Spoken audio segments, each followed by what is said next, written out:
सुप्रभात बच्चों, कैसे हैं आप सब। उम्मीद करती हूँ आप सब अच्छे होंगे। तो बच्चों, आज की कक्षा में हम पढ़ने वाले हैं अध्याय नंबर 8, जिसका शीर्षक है वन हमारी अमूल्य संपदा। तो बच्चों, सबसे पहले हम पढ़ेंगे प्रस्तावना।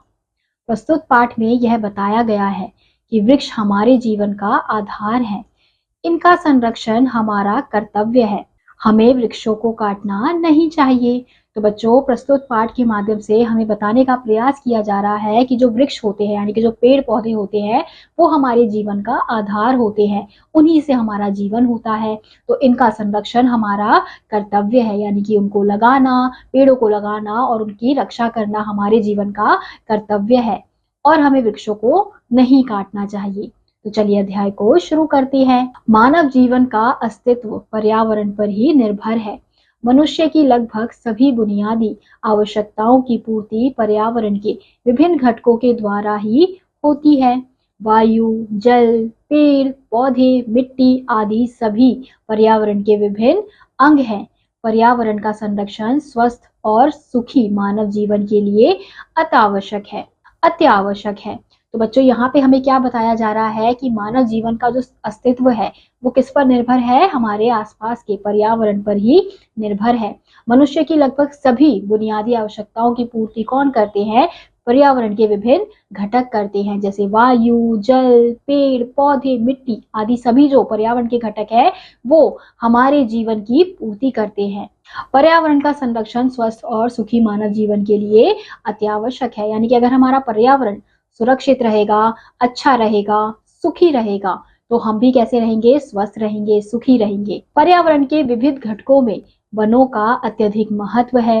वन आदिकाल से ही जीवन के निर्वाह हेतु आवश्यक वस्तुओं की आपूर्ति के प्रमुख साधन रहे हैं। तो यहाँ पे बच्चों क्या बताया जा रहा है कि पर्यावरण के विभिन्न घटकों में वनों का अत्यधिक महत्व है, क्योंकि वन जो है वो आदिकाल से ही जीवन के निर्वाह हेतु बहुत ज्यादा आवश्यक रहे हैं। भारत के प्राचीन ऋषि मुनि वनों में आश्रम बनाकर रहते थे।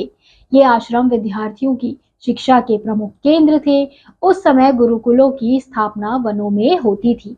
इसके पीछे विचार यह था कि प्रकृति से संबंध बना रहे।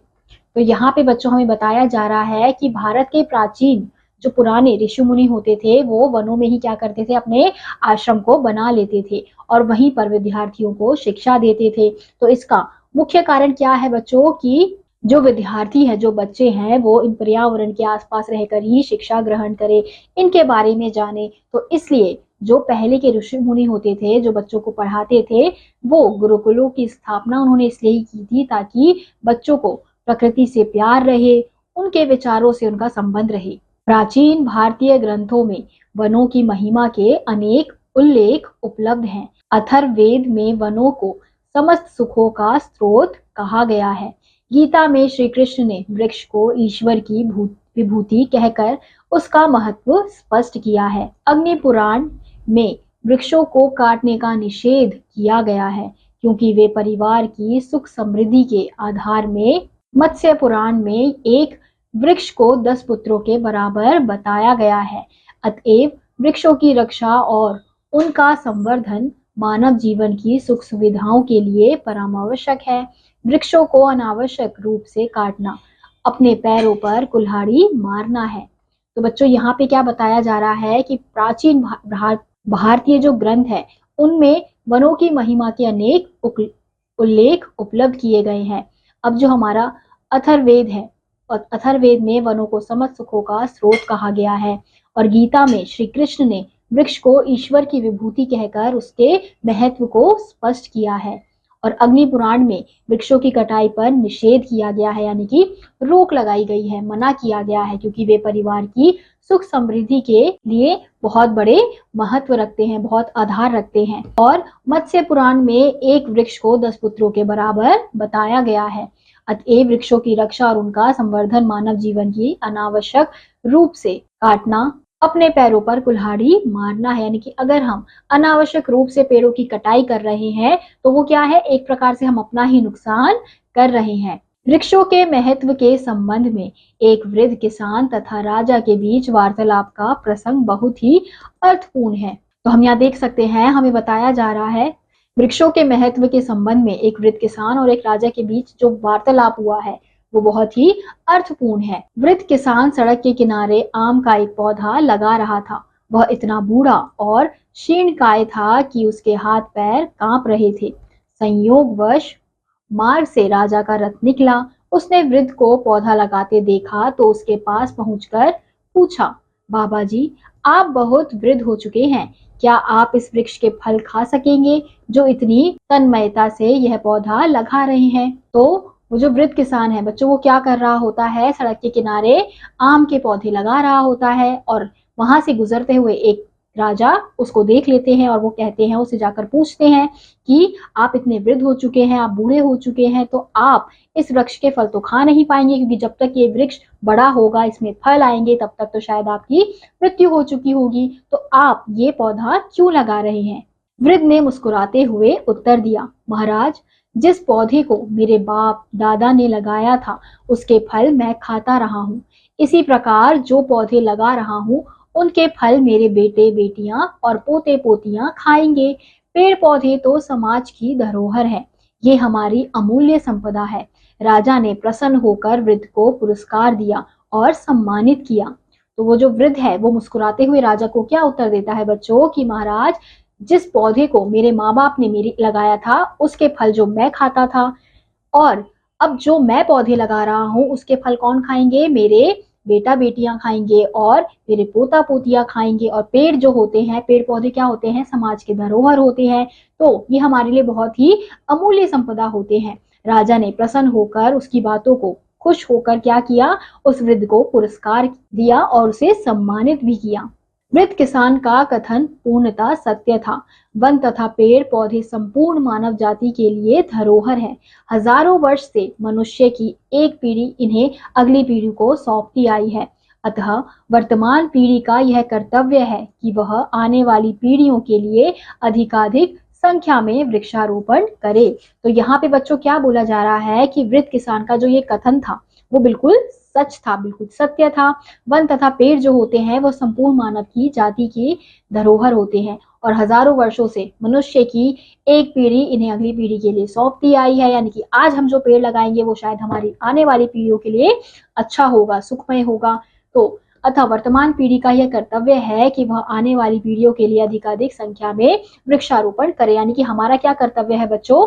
हम जो पीढ़ी अभी चलती जा रही है उसका कर्तव्य है कि हमें ज्यादा से ज्यादा मात्रा में पौधे लगाने चाहिए, पेड़ पौधे लगाने चाहिए, ताकि हमारी आने वाली जो पीढ़ी होगी उनके लिए पेड़ पौधे अधिक संख्या में उन्हें मिल सके।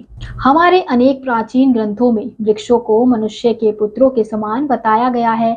जिस प्रकार सुपुत्र अपने सत्कर्मों से पिता के यश को फैलाते हैं, उसी प्रकार वृक्ष भी उन्हें लगाने वाले मनुष्यों को मृत्यु के बाद सुदीर्घ काल के लिए यशस्वी और स्मरणीय बना देते हैं। यह भी माना गया है कि कुछ वृक्ष लगाने से मानसिक कष्ट दूर होते हैं। तो बच्चों यहाँ पे क्या कहा जा रहा है कि हमारे अनेक प्राचीन ग्रंथों में बताया गया है कि जो वृक्ष होते हैं वो मनुष्य के लिए किसके समान होते हैं? पुत्रों के समान होते हैं। जिस प्रकार सुपुत्र अपने सत्कर्मों से पिता या के यश को फैलाते हैं, यानी कि उनके बिजनेस को फैलाते हैं या फिर उनके नाम को बढ़ाते हैं, तो उसी प्रकार जो वृक्ष होते हैं वो भी उनके लगाने वाले के मनुष्य की मृत्यु के बाद भी वो उसे सुदीर्घ काल के लिए यशस्वी और स्मरणीय बना देते हैं। यह भी माना जाता है कि कुछ वृक्ष लगाने से मानसिक कष्ट दूर होते हैं। यानी कि अगर हम पेड़ पौधे लगाएंगे, उनका ध्यान रखेंगे, इस चीज में अपना ध्यान आकर्षित करेंगे, तो हमारा जो हमें मानसिक कष्ट होता है, जो हमारा स्ट्रेस होता है, वो भी कम होता है। इसी कारण कुछ पेड़ पौधे जैसे पीपल, आंवला, विल्व यानी बेल, तुलसी, केला आदि पूजनीय माने गए हैं। तो इसलिए बच्चों कहा जाता है कि ये जो पेड़ पौधे होते हैं, पीपल का पेड़, आंवला का पेड़, विल्व यानी बेल का पेड़, तुलसी का पौधा, केले के पत्ते, ये सब क्या होते हैं? बहुत ज्यादा पूजनीय होते हैं। क्योंकि ऐसे वृक्ष की अगर हम पूजा करते हैं, ऐसे वृक्षों की हम देखभाल करते हैं, तो ऐसा लगता है कि जो हमारा मन है वो शांत हो रहा है। आधुनिक काल में पेड़ पौधों को नए संदर्भ में समझने का दृष्टिकोण विकसित हुआ है। अब पेड़ पौधों को हरा सोना कहा जाता है। दोनों में यही अंतर है कि सोना यानी धातु खान के भीतर मिलता है, जबकि हरा सोना वृक्ष खुली भूमि पर सुलभ है। तो बच्चों यहाँ पे क्या कहा जा रहा है कि आधुनिक काल में पेड़ पौधों को क्या कहा जा रहा है, इन्हें इनको देखने का जो नजरिया है, इनको समझने का जो नजरिया, हमारा जो दृष्टिकोण है वो विकसित होता जा रहा है। अब पेड़ पौधों को हरा सोना कहा जाता है। माना जाता है कि दोनों में बहुत अंतर होता है, यानी कि जो सोना होता है, यानी कि जो धातु होता है वो खान के भीतर मिलता है, लेकिन जो हमारा हरा सोना है, जो हमारे पेड़ पौधे हैं, जो वृक्ष है, वो खुली भूमि पर खिलते हैं। वृक्षों के लाभ भी अनेक हैं, ये वर्षा में सहायक हैं। वृक्षों की घूमती हुई शाखाएं श्याम मेघमालाओं को जल वृष्टि का निमंत्रण देती है। वृक्षों की जड़ें पानी के तेज बहाव को रोकती हैं, जिससे भूमि संरक्षण में सहायता मिलती है। तेज बहाव रुकने से भूमि की उर्वरा शक्ति सुरक्षित रहती है। तो बच्चों यहाँ पे क्या बताया जा रहा है कि वृक्षों के और भी लाभ हैं। जैसे क्या लाभ है, ये वर्षा में सहायक होते हैं। जो वृक्ष की घूमती हुई शाखाएं होती हैं वो मेघमालाओं को जल वृष्टि का निमंत्रण देती हैं, और वृक्षों की जो जड़ें होती हैं वो पानी के तेज बहाव को रोकती है, जिससे भूमि जो है वो संरक्षण में रहती है, यानी कि भूमि का संरक्षण होता है। और तेज बहाव रुकने से भूमि कैसी होती है, उर्वरा शक्ति उसकी बढ़ जाती है, यानी कि ऐसी भूमि में हम अच्छे से फसल उगा सकते हैं। वृक्ष कई प्रकार से हमारे काम आते हैं। जड़ से लेकर तना, शाखाएं, छाल, फल, फूल, बीज आदि सभी हमारे जीवन के लिए उपयोगी है। उनकी लकड़ी घरेलू उपयोग के सामान बनाने और ईंधन के काम आती है। तो यहाँ पे बच्चों और क्या बताया जा रहा है कि वृक्ष के हम और भी तरीके से उपयोग करते हैं। वृक्ष के कई प्रकार हैं जो हमारे बहुत काम आते हैं, जैसे जड़ से लेकर तना, शाखाएं, छाल, फल, फूल, बीज, सभी जो वृक्ष के प्रकार हैं वो सभी हमारे जीवन के लिए बहुत ज्यादा उपयोगी हैं। और उनकी लकड़ी जो होती है वो घरेलू उपयोग में बहुत ज्यादा काम आती है, ईंधन के काम आती है। वनों से और भी कई लाभ हैं। पेड़ पौधे वातावरण की अशुद्ध एवं हानिकारक वायु को स्वयं पचाकर हमें शुद्ध वायु प्रदान करते हैं। ये भूमि को अधिक तप्त होने से रोकते हैं। वैज्ञानिकों का अनुमान है कि यदि भूतल पर वृक्ष ना होते तो पृथ्वी का तापमान बढ़कर इतना अधिक हो जाता कि ध्रुवीय प्रदेशों पर जमी बर्फ पिघल जाती। उस बर्फ के पिघलने से पृथ्वी पर जल की मात्रा इतनी अधिक हो जाती कि पृथ्वी उसमें समा जाती। तब ना पृथ्वी पर मानव रह पाता, ना पशु पक्षी और ना ही वनस्पति जगत ही। तो यहाँ पे बच्चों क्या कहा जा रहा है कि वनों से और भी हमें लाभ होते हैं। तो वो लाभ कौन से होते हैं, जो पेड़ पौधे होते हैं वो वातावरण की अशुद्ध एवं हानिकारक जो वायु होती है वो अपने अंदर ले लेते हैं। यानी कि जो पेड़ पौधे होते हैं वो क्या करते हैं, जो कार्बन डाइऑक्साइड हम छोड़ते हैं बच्चों, वो उसे अपने अंदर ले लेते हैं और हमें क्या देते हैं, हमें ऑक्सीजन देते हैं, शुद्ध वायु हमें प्रदान करते हैं। और ये भूमि को अधिक तप यानी अधिक गर्म होने से बचाते हैं। और वैज्ञानिकों का अनुमान भी है कि अगर धरती पर वृक्ष नहीं होते तो शायद पृथ्वी का जो तापमान है वो बहुत ज्यादा बढ़ जाता, और जहां पर बहुत बर्फ है वो बर्फ सारी पिघल जाती। और क्या होता है, इससे पृथ्वी पर जल की मात्रा बहुत ज्यादा बढ़ जाती, क्योंकि सारी बर्फ पिघल जाती, और बर्फ पिघलती है तो वो क्या बन जाती है, पानी बन जाती है। तो वो सारा पानी पृथ्वी पर जमा हो जाता और पूरी पृथ्वी किसमें, जल में समा जाती। वन उपज का उपयोग गृह निर्माण, मेज कुर्सी, दरवाजे, खिड़कियां, बैलगाड़ी, कृषि उपकरण, खिलौने, खेल की सामग्री, वाद्य यंत्र, नौकाएं, खंबे, पुल, कागज, माचिस आदि बनाने में किया जाता है। तो यहाँ पे बच्चों क्या बताया जा रहा है कि वन उपज का उपयोग गृह निर्माण में मेज, कुर्सी, दरवाजे जो बनाए जाते हैं, लकड़ी के जो सामान बनाए जाते हैं वो किससे बनाए जाते हैं, पेड़ों की लकड़ियों से बनाए जाते हैं। जनसंख्या विस्फोट के फलस्वरूप अधिक खेती के लिए वनों की कटाई बढ़ती गई। नदी घाटी परियोजनाओं को पूरा करने तथा रेल मार्गों एवं सड़कों का विस्तार करने के लिए भी वनों का सफाया किया गया। तो बच्चा, जैसे जैसे जनसंख्या बढ़ती जा रही है उसके फलस्वरूप अधिक खेती हो रही है, इस वजह से क्या किया जा रहा है, वनों की कटाई हो रही है, क्योंकि उन्हें खेती करने के लिए जमीन चाहिए, इसलिए वो क्या कर रहे हैं, जो वन में जितने भी पेड़ पौधे उनको काट रहे हैं। इससे नदी घाटी परियोजनाओं को पूरा करने तथा रेल मार्ग एवं सड़कों का विस्तार करने के लिए भी वनों का सफाया किया जा रहा है। अपनी वर्तमान परिस्थितियों में ही वनों के क्षेत्र को बढ़ाने तथा हरितिमा संवर्धन के लिए हमें प्रयास करने होंगे। तो बच्चों में क्या करना होगा, हमें अपने वर्तमान परिस्थितियों में ही वनों के क्षेत्र को बढ़ाने होंगे, ज्यादा से ज्यादा पेड़ पौधे लगाने होंगे और हमें इस प्रकार से वनों की कटाई को रोकना होगा। जहां नहरों और सड़कों का निर्माण किया गया उनके किनारे वृक्ष लगाए जा सकते हैं। सड़कों के किनारे वृक्ष होने से वहां से जहां वायुमंडल का संतुलन बनाए रखने में सहायता मिलेगी, वहीं यात्रियों को शीतल छाया भी सुलभ होगी। आम के आम, गुठलियों के दाम। तो यहाँ पे बच्चों क्या बताया जा रहा है कि जहाँ पे नहरों और सड़कों का निर्माण किया गया, उनके किनारों पर हमें क्या करने चाहिए, ज्यादा से ज्यादा वृक्ष लगाए जाने चाहिए। और सड़कों के किनारे वृक्ष होने से वहां की जो वायुमंडल है वो संतुलन रहेगा और इससे हमें सहायता मिलेगी। वहीं यात्रियों को शीतल छाया भी मिलेगी और आम के आम, गुठलियों के दाम, यानी सब कुछ अच्छे से हो सकता है अगर हम वृक्ष लगाएंगे। भारत सरकार द्वारा अपनाई गई नीति के अनुसार देश के 33% भूभाग पर वन होने आवश्यक है। तो यहाँ पे क्या बताया जा रहा है बच्चों कि भारत सरकार द्वारा अपनाई गई नीति, भारत सरकार ने जो नीति बनाई है उसके अनुसार कम से कम देश में 33% भूभाग पर वन होने आवश्यक है। विगत दशकों में वनों की अंधाधुंध कटाई होने से वनों का क्षेत्र घटकर 20% से भी कम रह गया है। वनों की इस कमी की पूर्ति हेतु सामाजिक वृक्षारोपण कार्यक्रम व्यापक स्तर पर चलाया गया। इसके अंतर्गत सार्वजनिक भूमि पर विविध प्रकार के वृक्ष लगाए गए। जिन क्षेत्रों में वनों का विशेष रूप से अभाव हो गया था, वहां पुनः नए सिरे से वृक्षारोपण किया गया।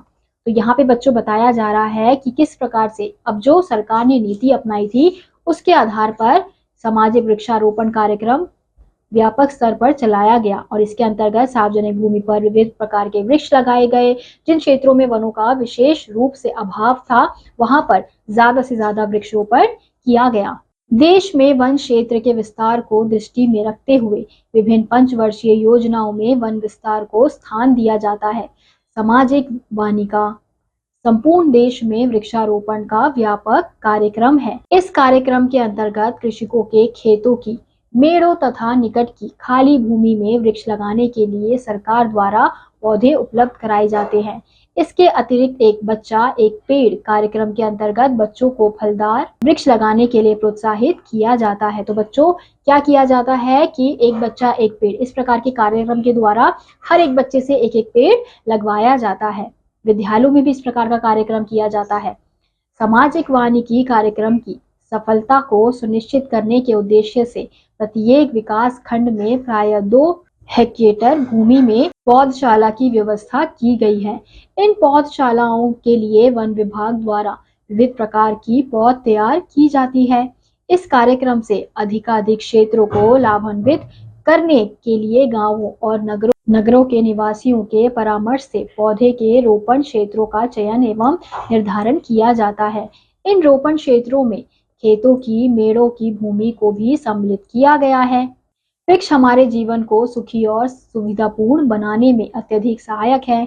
ये आंधी तूफान की तेज गति को नियंत्रित करते हैं, भूमि में आर्द्रता बनाए रखते हैं तथा भूमि को अपनी जड़ों से जकड़कर चट्टानों और मिट्टी को खिसकने से रोकते हैं।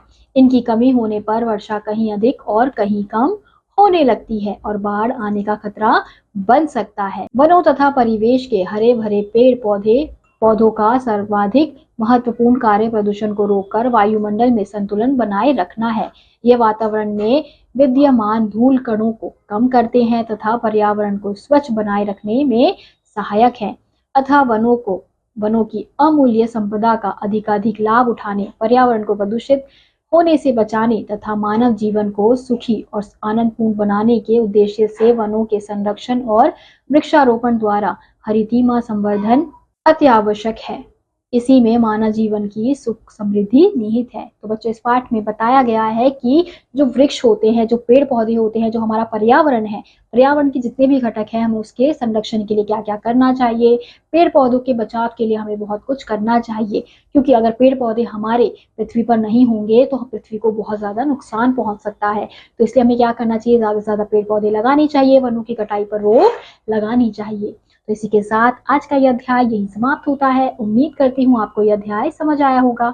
मैं आपसे मिलूंगी अगली कक्षा में। तब तक के लिए आप सभी बच्चे खुश रहिए और पढ़ते रहिए। बाय।